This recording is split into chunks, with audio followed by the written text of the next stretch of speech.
he's a radio host, and in that book he has proposed a number of amendments that the states can offer to control the out-of-control federal government. His position is that the federal government isn't able to fix itself. It's too far out of control. The original proposal, or part of the Constitution in Article 5, allows for the states to offer amendments to the Constitution and by three-quarter majority approve those amendments. It's an excellent book to read. It talks, it's not, the amendments that are proposed aren't really anything really radical. They are more intended to bring us, our federal government, back into the arena in which it was intended to be. But in the course of reading that book, you'll learn a lot of good history about our foundation of our country. Another book by Mark Levin that we have available is Liberty and Tyranny. And one is much more preferable to the other, liberty as opposed to tyranny. But it's an excellent book. Anybody read The 5,000-Year Leap? We're familiar with it? Excellent book about the principles of our founding of our country. I don't know if I've given you that one yet, but I have a copy to give to you, and unfortunately don't have it tonight, but we will have that available.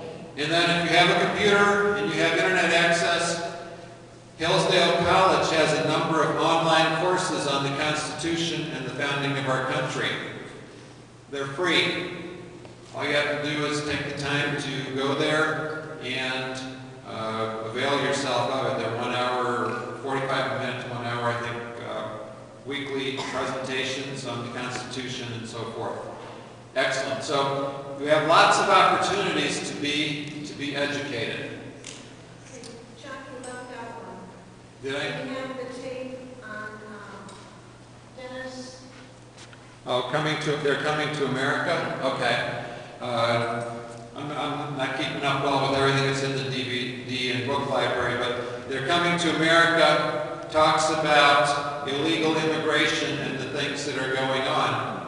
And in spite of the fact that our federal government has assured us that the border is being secured, it really isn't. That's an excellent one. Yes, it's excellent. If you haven't seen it, it is well worth watching. Okay, be informed. Like I said, there's all kinds of things going on in all kinds of different directions. We need to be informed on the current issues, both at all the federal, state, and local level. We have a website, Facebook, email, which we try to communicate. If you want to be on our email distribution list, make sure you have if we don't already have it, you're not already on the list, make sure it's on the sign-in sheet there and you'll get added to the list. Our website is very good. It was created for us by the Ohio Liberty Coalition, and there's a pretty regular feed of good information on that website. We need to know who our elected representatives are. And let's see, how many people here do we have from Paynesville Township? Okay. How many of you know how many candidates there are running for Paynesville Township trustee for the 2 positions that are available? Okay. There are 9 candidates running. A whole herd of them. It must be, perhaps Dale can fill us in later, that must be a really, really good position because there's 9 people running for 2 spots. And then there's no primary or anything, so just the top 2 vote getters will be in those positions. We have talked to a couple of those candidates. Actually, I talked to 3, and a couple of them have not returned or not responded to my inquiries to talk to them. So we need to know who our elected representatives are. We need to know who's running for these positions. And Each of you in your own neighborhoods, I've sent out in an email, and I'll put it on the website, a listing, and you get it from the Lake County Board of Elections, is the list of candidates who are running for the various offices. Now there's some offices where they're uncontested and there's not much you can do about it at this point, but there are a number of positions where they are contested. Attacks by PLS, and that's not the Palestinian Liberation, whatever, but that's progressives, leftists, statists, and that's on a myriad of different fronts. And one of the things about them is that they keep changing some of the terminology. You know, if we catch on to what they're talking about and it develops a negative connotation, they change the name so that it becomes something else. Agenda 21, regionalism, sustainable development, all those things, you know, they kind of change the terminology on us. So we need to be informed. We need to be able to differentiate truth from propaganda and lies. Sometimes that's a little bit challenging, but if you become educated, you will find that on the left, the means justify, or the ends justify the means. So if you have to lie to accomplish the greater good, that's okay, because you're accomplishing the greater good. And who's determining what the greater good is? It's not us.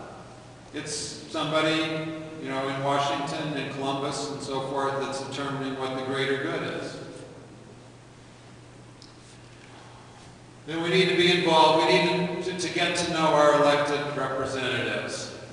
We need to call, and if we've got a good one, like Ron Young, or if you're from Geauga County, Matt Lynch, you need to encourage them. If they vote in the right way, call them and let them know that you appreciate that they did that. If you've got a representative that needs convincing about what the right way is, you need to call. Now, who here has actually called an elected official's office in the past sometime, at least once? Okay, so that's pretty good. That's pretty good. You remember the first time you did that? The very first time? Did it feel awkward? Intimidating? Because you're calling an elected official. I mean, they're not people, are they? Especially the staffers. I mean, I think they are really people. And they will listen to you. Some of them, you know, if you call Sheriff Brown's office, staffers may not be all that enthused to hear what you have to say, but generally they will listen. But we need to call and make our opinions known, let our voice be heard. And when you have opportunity to support good elected representatives, we need to do that. We want to keep them in office. That's the next part there. If you find a good one that's running for office in your neighborhood, in your community, call them and ask them if there's some way that you can help. Perhaps you can make phone calls for them. Perhaps you can have a meeting at your house for your neighborhood. Not too many people will come, but some will.